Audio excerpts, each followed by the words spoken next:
In this video, I'm going to show you how to reset your Shokz earbuds. If you find this video helpful, please consider to like this video and subscribe to my channel. In saying that, let's just jump straight into the video. Alright, so resetting your Shokz, formerly AfterShokz earbuds, is useful if you're experiencing connection or pairing issues, the earbuds not showing in the Bluetooth list, unable to connect to a new device, audio dropping or syncing problems, or previously paired device won't disconnect. So I've outlined a step-by-step guide in how to do this. Alright, step 1, we need to turn off the earbuds. So press and hold the power button or multi-function button for about 5 to 7 seconds.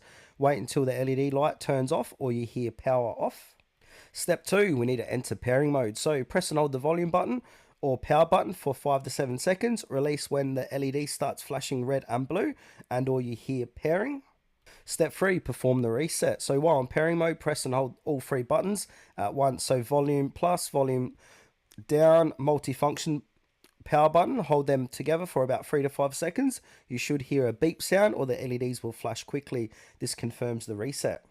Now, if you want to go ahead and reconnect them, so go to your phone's Bluetooth settings, remove or forget the Shokz device. Now with your earbuds back in pairing mode, tap the device name to repair.